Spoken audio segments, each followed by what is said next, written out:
Badminton star Pullela Gopichand शुक्रवार को वाराणसी में थे। वाराणसी स्मार्ट सिटी के अंतर्गत निर्माणाधीन सिगरा स्पोर्ट्स स्टेडियम में समस्त मापदंडों, फ्लोरिंग, स्पोर्ट्स डिस्ट्रीब्यूशन तथा लगाए जाने वाले इक्विपमेंट्स, फर्नीचर आदि हेतु विभिन्न एथलेटिक्स फेडरेशन तथा भारतीय खेल प्राधिकरण के प्रतिनिधियों द्वारा कंसल्टेशन विजिट में वह शामिल हुए। एक स्पेशल टीम के साथ वाराणसी पहुंचे गोपीचंद ने बनारस में बन रहे स्टेडियम और पीएम मोदी के स्पोर्ट्स विजन की जमकर तारीफ की।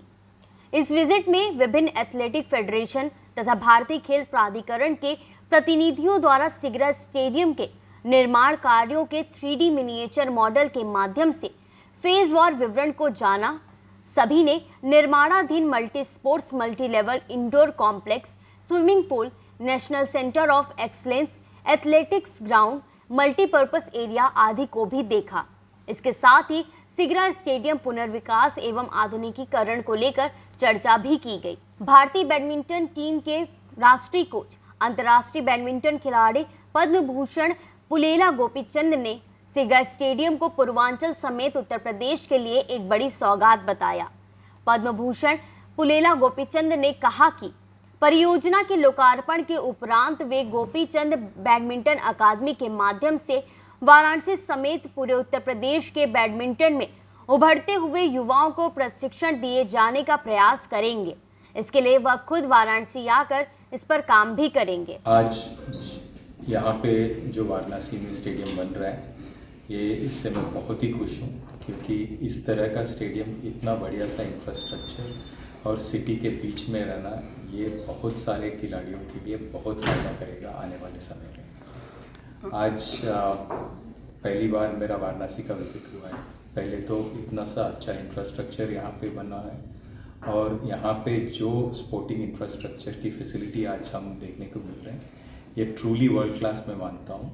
और जो भी प्रोविजंस हैं, whether it is for players recreation के लिए हो या जो प्लेयर्स कॉम्पिटिटिव स्पोर्ट के लिए हो, इन्हीं सभी के लिए और सभी एज ग्रुप्स के लिए सोच के बनाया गया है। और इस फैसिलिटी मैं जानता हूँ कि बहुत ही सोच समझ के बनाया गया है, और मैं उम्मीद करता हूँ कि आने वाले समय में एक बड़ा बेंचमार्क होगा sporting infrastructure across the world के लिए। पहले यूपी में कम जगहों पे किस तरीके से चीज़ें थी, लखनऊ बेसिकली बेस्ड हुआ करता था, तो अब ईस्टर्न यूपी भी पूरा कवर होगा, यूपी बिहार हो जाएगा, झारखंड हो जाएगा, कई स्टेट्स होंगे, तो आने वाला समय जो है वो देश के लिए कितना अच्छा होगा। पिछले 10 सालों में अगर आप देखेंगे तो स्पोर्ट्स अपने देश में बहुत ही अच्छा बढ़ोतरी हुआ है। प्राइम मिनिस्टर्स का पर्सनल इनिशिएटिव के वजह से आज एशियन गेम्स मानो, ओलंपिक्स मानो, कॉमनवेल्थ गेम्स और बाकी बहुत सारे वर्ल्ड लेवल इवेंट्स में आज अपने खिलाड़ी अक्रॉस वेरियस स्पोर्ट्स अच्छा कर रहे हैं। इसका यही रीज़न है कि पिछले 10 सालों में जो मोटिवेशन, जो इंस्पिरेशन और जो फैसिलिटी और रिकग्निशन जो प्लेयर्स को मिल रही है, उसके वजह से आज हमें इतनी बड़ी एक इनिशिएटिव के जैसा हमें 10 साल पहले से हुआ है, और आज उसका फल हमें देखने को मिल रहा है। और उम्मीद है कि जिस तरह से आगे आने वाले समय में अगर 2029, 36 ओलंपिक्स का भी बिड का बात हो रहा है, तो उम्मीद है कि ये जो बिड्स है और ये जो फैसिलिटीज़ हम बन रहे हैं, इसके वजह से हमें बहुत सारे खिलाड़ियों को देश के सभी प्रांतों से बहुत फ़ायदा होगा। Specially this part will definitely help players from this region come up. सिर्फ 2 लाइन में क्रेडिट इसको देते हैं, सीएम यूपी, पीएम दोनों। आई थिंक ये जो स्पोर्ट्स का जो माहौल बना है, I think definitely when the Prime Minister of the country is interested in promoting sport, I think everybody down the line starts to take sport seriously. And you have a very active and a very inspiring Chief Minister. So together, I think it's a deadly combination. And what we see today is the transformation of Varanasi as a city. And sport in Varanasi is something which I didn't expect for many years.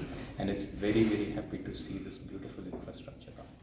इस visit में संजय शाश्वत, उप महानिदेशक भारतीय खेल प्राधिकरण, शिव शर्मा, उप महानिदेशक भारतीय खेल प्राधिकरण, ब्रिगेडियर बीके नायक, निदेशक राष्ट्रीय खेल विज्ञान एवं अनुसंधान केंद्र बीई स्टैनली, अध्यक्ष तकनीकी कमेटी भारतीय एथलेटिक्स महासंघ संजीव पाठक, अध्यक्ष Uttar Pradesh table tennis association Vikram Bharadwaj, प्रतिनिधि भारतीय बॉक्सिंग महासंघ आरएस बेदी, प्रतिनिधि भारतीय बास्केटबॉल महासंघ डॉक्टर डी वासुदेवन, मुख्य महाप्रबंधक वाराणसी स्मार्ट सिटी और अमरेंद्र तिवारी, मुख्य अभियंता वाराणसी स्मार्ट सिटी मौजूद रहे।